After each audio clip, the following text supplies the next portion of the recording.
তীব্র গরমে হাঁসফাঁস অবস্থা, কিন্তু তার মাঝেও এক কাপ গরম চা থেকে দূরে থাকতে পারছেন না অনেকে। তবে এই গরমে চা শরীরের জন্য কতটা উপকারী আর কখন তা হয়ে উঠতে পারে ক্ষতির কারণ, তা হয়তো অনেকেরই জানা নেই। চা বাঙালির নিত্যদিনের অভ্যাসের অংশ।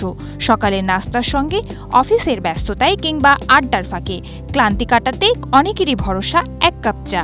চায়ে থাকা ক্যাফেইন সাময়িকভাবে সতর্কতা ও মনোযোগ বাড়াতে পারে, অনেকের ক্ষেত্রে ক্লান্তি কমিয়ে কাজের উদ্যমও বাড়ায়।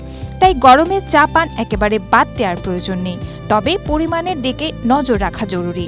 বসুন্ধরা কিংবা জলসিঁড়িতে অ্যাপার্টমেন্ট কিনুন ভাইয়া হাউজিং থেকে।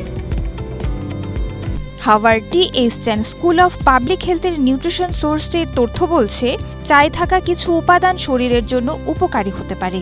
দিনে 2 থেকে 3 কাপ চা পানকারীদের মধ্যে হৃদরোগ, স্ট্রোক, ডায়াবেটিক্স ও অকাল মৃত্যুর ঝুঁকি তুলনামূলক কম। তবে চা পান করলে এসব রোগের ঝুঁকি কমে এমন সরাসরি প্রমাণ এখনও নেই। বিষয়টি নিশ্চিত করতে আরও গবেষণা প্রয়োজন। অতিরিক্ত চা পানে ক্যাফিনের প্রভাবে ঘুমের সমস্যা, অস্বস্তি কিংবা হৃদস্পন্দন বেড়ে যাওয়ার মতো সমস্যা দেখা দিতে পারে। আবার চায়ে বেশি চিনি মেশালে বেড়ে যায় ক্যালোরির পরিমাণও। দুধ চা পছন্দ করেন অনেকেই, কিন্তু খালি পেটে দুধ চা কারো কারো অ্যাসিডিটির সমস্যা বাড়িয়ে দিতে পারে।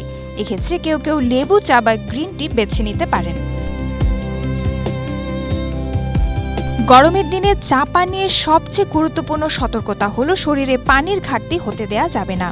তীব্র গরমে ঘামের সঙ্গে শরীর থেকে পানি ও ইলেকট্রোলাইট বেরিয়ে যায়, তাই তৃষ্ণা মেটাতে শুধু চা কফির উপর নির্ভর না করে পর্যাপ্ত পানি এবং প্রয়োজন অনুযায়ী তরল গ্রহণ করা জরুরি। চায়ের কাপ যতই প্রিয় হোক, গরমে শরীরের সবচেয়ে বড় প্রয়োজন পানি। তাই চা থাকুক অভ্যাসে, আর সুস্থ থাকতে পানি থাকুক সবার আগে। Desk report, Asia post.